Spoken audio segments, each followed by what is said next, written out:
Good Morning Business, French Tech.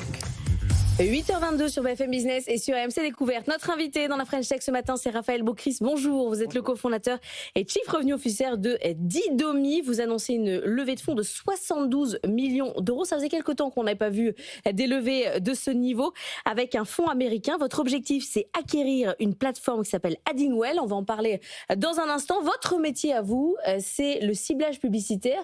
C'est vous qui faites les petites bannières. Est-ce que vous acceptez ces cookies? Oui, j'accepte. C'est vous qui faites ce moment où vous recueillez le consentement, ce que tout le monde déteste. Voilà, Anthony Morel n'en peut plus, il veut accepter les cookies à vie. Oui. Ça, c'est votre boulot au quotidien. Alors, merci de me recevoir aujourd'hui. Donc, pour clarifier, notre métier, c'est le consentement. Donc, c'est justement de permettre de dire oui ou non, vous pouvez faire du ciblage publicitaire. Donc, alors, dans les faits, ça peut se traduire via des bannières, des centres de préférence. Il y a plein de moyens qui permettent à l'utilisateur de s'exprimer, de faire un choix. Mais notre métier, au fond, c'est facile, c'est de proposer une interface pour faire un choix, un oui ou un non, stocker ce consentement en cas de contrôle pour prouver qu'on l'a bien, et ensuite la diffuser dans des systèmes d'information, soit à travers des acteurs marketing ad-tech, soit via des systèmes d'intégration CRM ou autres de l'entreprise. Donc, votre boulot, c'est les RGPD, quoi. C'est mettre en conformité l'ensemble des sites. Le RGPD, tous les textes très compliqués qu'il y a dans quasiment 20 États aux États-Unis qui ont passé également leur loi sur la protection des données. C'est un casse-tête pour les entreprises. Il y a des enjeux qui sont extrêmement forts en termes de sanctions. Il y a des enjeux de performance marketing aussi qui sont liés à ça. Et nous, notre but, c'est de fournir aux entreprises des moyens de répondre à ces obligations en ayant les systèmes les plus performants aujourd'hui. Alors c'est ça, et de le faire de manière, j'allais dire, sexy, parce que vous dites, on transforme le consentement, la gestion de la vie privée en opportunité commerciale. Donc ça veut dire que ces bannières, il faut quoi ? Il faut qu'elles soient conçues de telle sorte que finalement, l'utilisateur, il ait envie de cliquer sur oui, j'accepte les cookies, parce que c'est ça l'intérêt en fait de ces sites internet, c'est qu'on clique sur oui. Ces bannières dont on n'en peut plus. Aujourd'hui, la proposition de valeur de Didomi, c'est d'offrir la solution la plus complète sur tous les appareils. Donc ça peut être sur un site internet, ça peut être sur iOS, Android, les applications mobiles.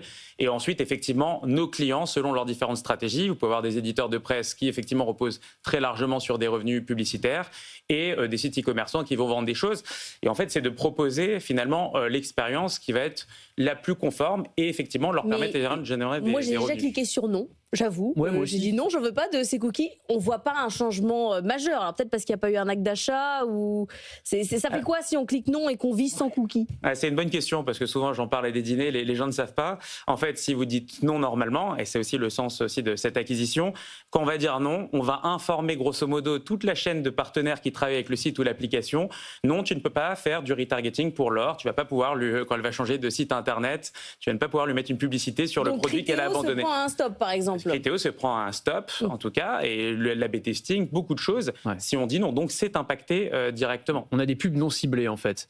Exactement. Mais est-ce qu'on ne peut pas imaginer un système, ou alors c'est complètement contraire au RGPD, où on pourrait accepter une bonne fois pour toutes, ou même quand on va sur un site, je donne mon consentement, et la prochaine fois, vous ne me redemandez pas mon consentement. Parce que c'est ça, en fait. Je veux dire, en termes d'expérience utilisateur, d'UX, comme on dit maintenant, c'est vraiment un truc pénible, qu'on a perdu, quoi. On est revenu en arrière par rapport à l'ère de l'avant RGPD. Et finalement, enfin, moi, je sais qu'à titre personnel, moi, je consens pour la vie si j'ai plus ces bannières qui m'embêtent. Prenez les données personnelles d'Anthony Morel. Voilà. Oui, il y a bien sûr, il y a plein de chantiers qui sont faits, tant au niveau réglementaire qu'au niveau des industries publicitaires, pour simplifier. Je ne pense pas qu'il y ait beaucoup de gens qui adorent cliquer sur la bannière toute la journée.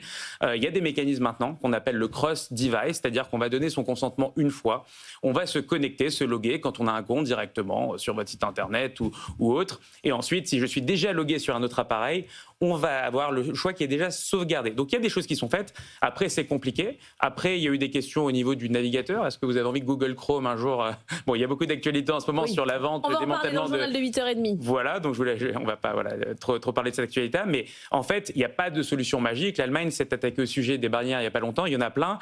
La réalité, c'est qu'il y a besoin de consentement et qu'il n'y a pas de solution magique. Et effectivement, avant, on ne voyait rien.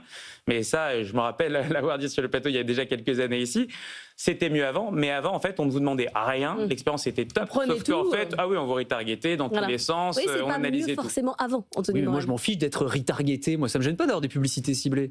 Addingwell, c'est la boîte que vous rachetez aujourd'hui. C'est une entreprise qui est basée à Lille. Là, ça fait du tagging server-side. C'est quoi exactement ? Absolument, on va essayer de vulgariser. Donc on rachète aujourd'hui avec Didomi, mes associés Romain et Jawad, donc une pépite boutique lilloise qui s'appelle Addingwell, qui fait du server-side tracking. Très simplement, puisqu'on commençait à parler un petit peu technique, jusqu'à aujourd'hui, il y avait le client-side. Donc il y avait une multitude d'appels publicitaires et de tags qui s'effectuaient au niveau du navigateur, avec plein de contraintes, hein.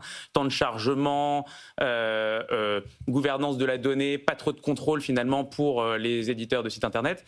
Addingwell propose une plateforme tout en un qui permet de gérer, de passer du client-side tracking au server-side tracking, c'est-à-dire tout se passe au niveau d'un serveur qui va être très proche de l'utilisateur et qui va permettre de contrôler la donnée qui va être distribuée, qui va augmenter les temps de chargement, diminuer les temps de chargement, les améliorer significativement, meilleure gouvernance de la donnée.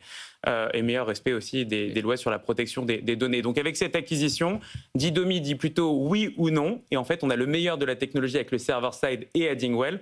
On renforce notre plateforme pour le mieux véhiculer tous ces signaux de oui ou de non jusqu'à la fin de la chaîne. Anthony. L'explosion de l'intelligence artificielle, quel impact ça a sur le ciblage publicitaire? Est-ce qu'on va pouvoir avoir du ciblage qui est encore plus personnalisé, j'imagine, beaucoup plus sophistiqué? Qu'est-ce qui change là depuis quelques mois? Ah ben on le voit, nous c'est nos partenaires, encore une fois, nous on ne fait rien avec la donnée, on est complètement neutre et 100% de notre chiffre d'affaires c'est de la vente de logiciels, mais effectivement on donne des oui ou des non, donc en bout de chaîne, tous les acteurs finalement ont des ciblages qui sont beaucoup plus précis. Tous ces ciblages-là qui reposent sur l'IA, ils sont très souvent soumis au consentement. Il nous reste 15 secondes. Là, vous avez acheté donc Addingwell. Il y a d'autres boîtes cibles, parce qu'avec vos 72 millions, il y a peut-être de quoi faire. Alors oui, alors c'est du primaire et du secondaire pour également financer d'autres acquisitions qu'on a déjà dans le viseur. On ne peut pas en dire beaucoup plus à ce stade, mais il y aura de la croissance organique et M&A dans les années à venir. Merci beaucoup d'être venu ce matin, Raphaël Boucris, pour nous parler de Didomi.